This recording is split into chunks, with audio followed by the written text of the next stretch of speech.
Ladies and gentlemen, we are back with another episode of this Atlanta United recap. This week we played Chicago Fire, and despite a little bit warmer conditions than I was ready for, it was an absolutely amazing day to watch some beautiful Atlanta United soccer.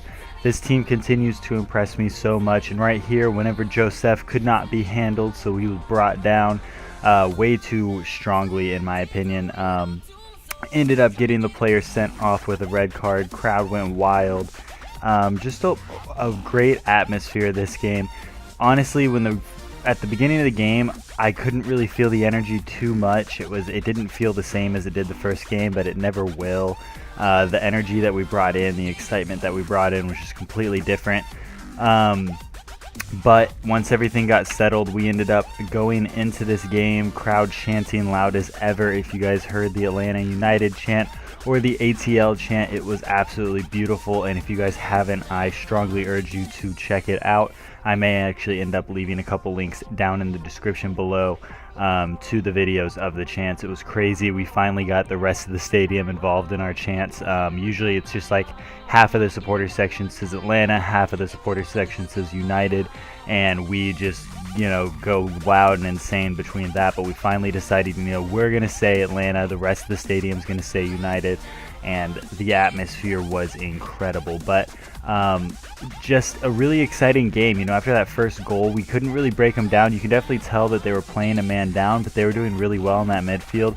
Chicago, obviously, probably one of the best midfields in the league right now, arguably, after a very weak showing last year. They managed to strengthen the midfield a little bit, but whenever you're playing a full 50 some odd minutes with 10 men, at some point you're going to falter. At some point it's just going to get too tiring and you're going to start falling apart, and that's exactly what happened. Martinez managed to hold in his energy for the majority of the game, and once that 60th minute hit, he just started taking over. So it was actually beautiful the way things were playing out. Hector Villalba was a lot more fluid in his gameplay, which we'll talk about in this episode a lot, because obviously I did have some heavy critique for him in the past couple weeks. But the team just played incredibly well. Josef was pushing that back line better than anybody in the league right now, arguably. Maybe Wright Phillips is up there, obviously, from last season, top goal scorer, but Josef is putting in a very good argument for the Golden Boot this season. So incredible. He has 5 goals total in 2 games, which is insane. If you count preseason, he has 9 goals in 6 games, I think, that he's played. So that's insane too. Here, this is his nominee for goal of the week and gave us our 4-0 lead against Chicago. Absolutely beautiful goal. Ran perfectly timed. Almiron could not have timed the pass any better at that moment.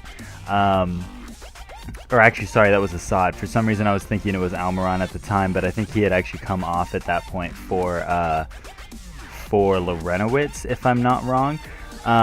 But just a beautiful pick out of a pass. The team is passing so well. I read the stats somewhere. I believe it was 81% possession and like 93% pass accuracy, which was absolutely insane. And right there, honestly, I think if Perez had gotten that header for a goal, he would have won man of the match over Martinez. As weird as that sounds, I know, because he's on 5 goals in 2 games. How do you beat him out? But Perez played so well to hold Chicago to only like a couple chances. It was absolutely insane. So great weekend. If you guys have any comments about what happened this week, let me know down in the comment section below. Like I said in the description, I'll put the videos to the 2 chants that definitely resonated with the entire league and a lot of storylines are coming out of. And then I'm also going to leave a link down below for you guys to go vote for Josef Martinez if you haven't, for goal of the week. Other than that, like I said, I wanted to spend a lot of time this episode as we get into the gameplay from the career mode about Josef Martinez and Hector Villalba. So Martinez managed to get his Team of the Week card. If you guys haven't seen, I talked about it a little bit in the last episode.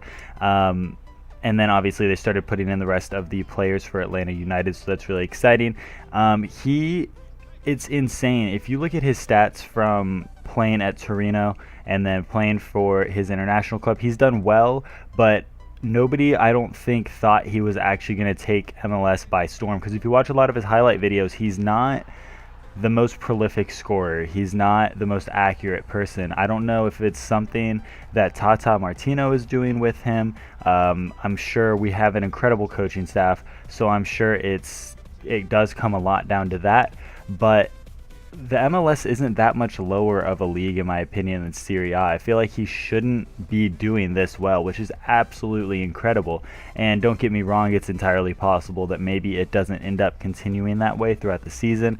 Maybe he falters off a little bit, but as of right now, I don't see him slowing down. And even if he does, he has players around him that are going to bring him up, and he's probably going to start getting assists. He's always going to be involved, and he's just playing incredibly well. He's definitely player of our team for these past few weeks, and probably for the next couple months, I would imagine.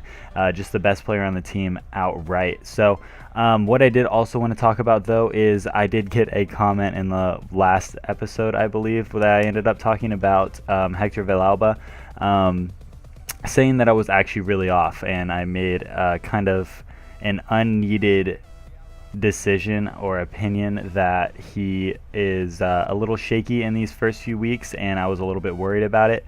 Understandably so. After this game, obviously he managed to grab himself a goal and an assist as a car alarm goes off outside. Hector Villalba did incredibly well in this game, but it still worries me, and this is why. The fact that they were down to 10 men, you could definitely see not a completely different way that we played, but definitely a different way, to a slight sense. In the past 3 games, you've always seen that Mears and Garza both push up very heavily.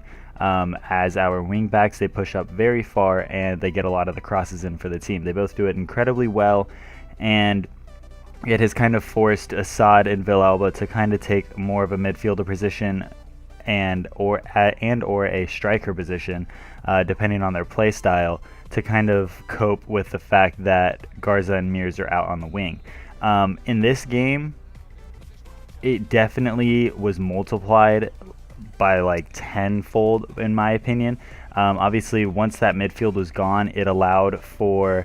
If you guys watch the game, our 2 defenders, Parkhurst and Perez, were sitting so far out, they were basically playing in wingback positions as center backs until obviously Chicago got the ball back, and then they all came back together. But with Mears and Garza literally playing left mid and right mid, it allowed both Assad and Villalba to go even closer to the middle and play even more as a striker. And I think it almost gave Villalba purpose in this game. He played a lot more middle than he did in the previous game, obviously standing behind Martinez. But also on top of that, he was included in almost all of the passes. He was getting a lot more creative in this game. Yes, part of that comes from his creativity and him getting more comfortable with the team, and I do think that that's going to start showing in these next couple weeks. I think he is going to start getting more into the game. He's definitely going to be getting better. And again, I want to reiterate that in that last episode, I wasn't saying he was bad. I wasn't saying that he wasn't doing well. I was expecting more, obviously kind of unnecessarily because I didn't know too much about him. But that level of a signing, I expected more, and it felt like our other players were doing better. But with that assist and with that goal, obviously he did shut me up a bit, and he did play incredibly well, and I'm entirely way too happy for him. I think the more players that we get that are just shooting on all cylinders, which almost all of them are at this point, the better off we're going to be.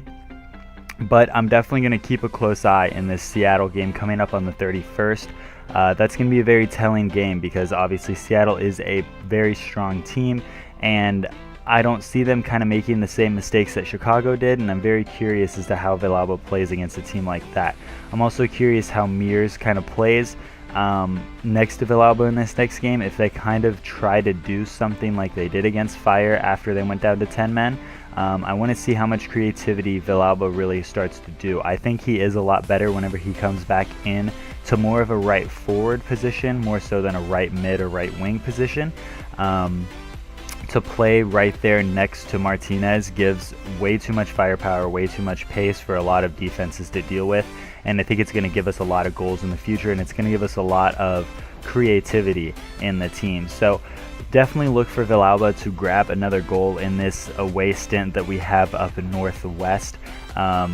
But definitely keep an eye on Martinez, because he's definitely going to keep tearing things up. But I am still expecting good things out of both Villalba and Assad. Obviously, Almiron getting himself in there as well. Julian Gressel has been coming into his own form in recent weeks. Definitely starting to play a little bit more creatively, showing a lot of promise there. A little disappointed, obviously, that his first goal did get taken away as an own goal, but it was obviously an own goal nonetheless. So really exciting game overall. This game, however, against the Whitecaps in our career mode, not exciting. Nothing was really going for us here. Nothing too creative or crazy going on. We ended up bringing on Kenwin. He was just kind of trying to work the ball around any way he could, and we kept getting really good chances that ended us up in the box, but nothing really came from it. And we actually ended up picking an injury up in this game for Villalba, who's going to be out for 3 weeks, as you guys are going to see after this. But any other comments I really wanted to make? The atmosphere was incredible, as I did say before. Really disappointed that we have to wait a month for the next home game, but it is what it is. I am really excited to get the games back at home, but also to see the games away and see if we can keep going on the current form. We're first in the league in real life.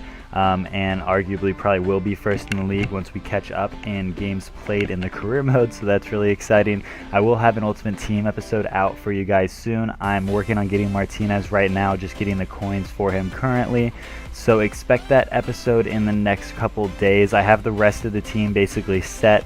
I just need to bring in Chris McCann, Yamil Assad, Martinez obviously, and I think that might be it. The rest of the team, obviously, that I can get is already in my team.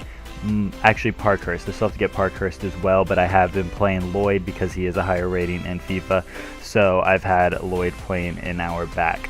So if you guys are excited to see that, let me know in the comments section down below. If you want to make any other comments, maybe about Villalba or any of the other players on the team, let me know down in the comment section below. I love that you guys are getting so involved in this, and I love that you guys are actually taking the time to make my channel kind of the hub for this Atlanta United communication. If you guys want to share the video, go ahead. I would be more than happy to welcome in anybody that would like to come in. As you guys see, I have a couple scout reports there.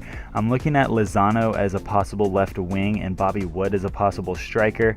Obviously, to play alongside Martinez, I don't want to take Martinez out just yet.